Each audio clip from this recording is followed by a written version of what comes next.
सुप्रभात बहनों, क्लास सप्तम। कल आपका 16 पाठ पूर्ण हो चुका था और चल रहा था पाठ 7 भीम और हनुमान।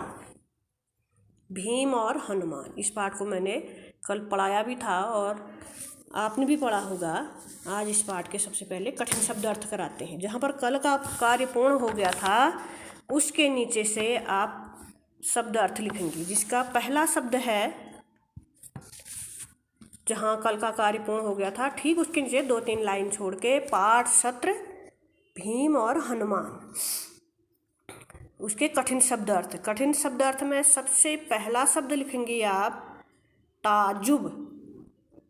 बुक खोलेंगी। ताजुब माने आश्चर्य। ताजुब माने आश्चर्य। अगला शब्द है विस्मय। विस्मय माने विस्मय माने भी आश्चर्य ही है। विस्मय माने आश्चर्य। फिर है बलिष्ठ। बलिष्ठ, इधर है बलिष्ठों है, यहाँ पर आपको बलिष्ठों न लिख के लिखना है बलिष्ठ। बलिष्ठ माने शक्तिशाली। बलिष्ठ माने शक्तिशाली। अगला शब्द है मारुति। मारुति माने हनुमान। मारुति माने हनुमान, हनुमान का नाम था मारुति। अगला शब्द है ध्वजा। ध्वजा, ध्वजा माने पताका। ध्वजा माने पताका। फिर है अगला शब्द वेग। व वकील ए की मात्रा ग। वेग माने तेजी से। वेग माने तेजी से। अब इस पाठ के प्रश्नोत्तर हैं, उनको ध्यान से सुन करके अपनी उत्तर पुस्तिका में करेंगी। जिसका पहला प्रश्न है, फूल देखकर द्रौपदी ने भीम से क्या कहा। फूल देखकर द्रौपदी से भीम ने क्या कहा। तो आंसर सुनिए। फूल देखकर द्रौपदी भीमसेन के पास जाकर बोली कि। फूल देखकर द्रौपदी भीमसेन के पास जाकर बोली कि क्या तुम मेरे लिए ऐसे ही कुछ और फूल ला सकते हो। क्या तुम मेरे लिए ऐसे ही कुछ फूल ला सकते हो।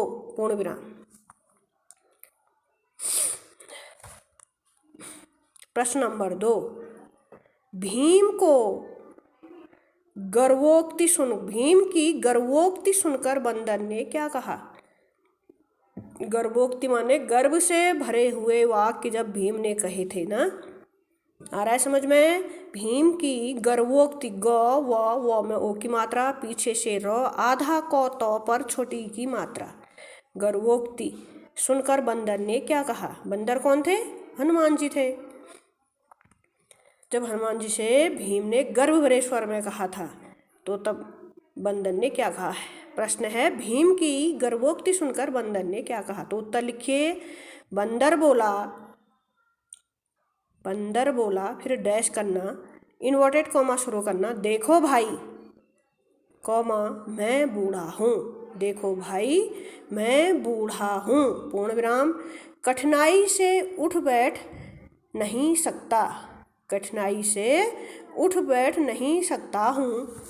ठीक है यदि तुम्हें आगे बढ़ना ही है। ठीक है यदि तुम्हें आगे बढ़ना ही है तो मुझे लांघ कर चले जाओ। तो मुझे लांघ कर चले जाओ। पूर्ण विराम और इन्वर्टेड कॉमा बंद। प्रश्न नंबर 3, भीम ने लांघने से मना क्यों कर दिया। भीम ने लांघने से मना क्यों कर दिया। तो आंसर लिखिए। भीम ने कहा डैश करेंगी, किसी जानवर को लांघना अनुचित है। किसी जानवर को लांघना अनुचित है, इसी कारण मैं रुक गया, नहीं तो मैं तुम्हें एक ही छलांग में लांघ कर चला गया होता।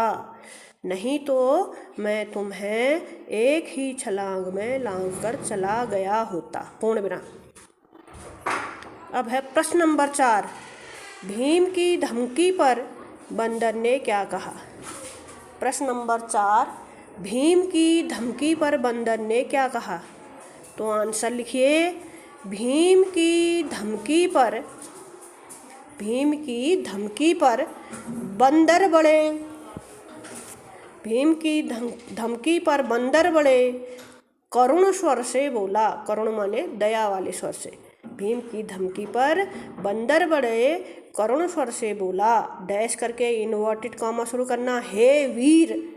हे वीर के बाद संबोधनवाचक चिन्ह लगाना, फिर पीछे से लिखना शांत हो जाओ। हे वीर शांत हो जाओ, इतना क्रोध न करो, इतना क्रोध न करो। यदि मुझे लांघना तुम्हें अनुचित लगता हो तो, यदि मुझे लांघना तुम्हें अनुचित लगता हो तो मेरी इस पूंछ को हटाकर एक ओर कर दो और चले जाओ।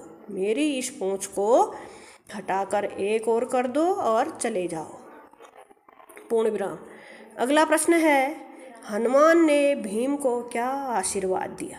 हनुमान ने भीम को क्या आशीर्वाद दिया? आशीर्वाद आ की मात्रा सौ सलजम एस वाला सौ, बड़ी की मात्रा उसमें वो में आ की मात्रा पीछे से रो दो। आशीर्वाद। हनुमान ने भीम को क्या आशीर्वाद दिया? तो आंसर लिखिए।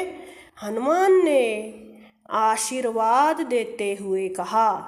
हनुमान ने आशीर्वाद देते हुए कहा। डैश करना, इन्वर्टेड कॉमा शुरू। भीम संबोधनवाचक चिन्ह लगाना। युद्ध के समय तुम्हारे भाई अर्जुन के रथ पर उड़ने वाली ध्वजा पर मैं विद्यमान रहूँगा, अर्थात मैं विराजमान रहूँगा। पूर्ण विराम। विजय तुम्हारी ही होगी। विजय तुम्हारी ही होगी। पूर्ण विराम, इन्वर्टेड कॉमा बंद। ये इस पाठ के कठिन शब्द, अर्थ और प्रश्नोत्तर है। इनको सुन करके ध्यान से अपनी उत्तर पुस्तिका में करेंगी। उसके बाद आप पढ़ेंगी पाठ 18, द्वेष करने वाले का जी नहीं भरता।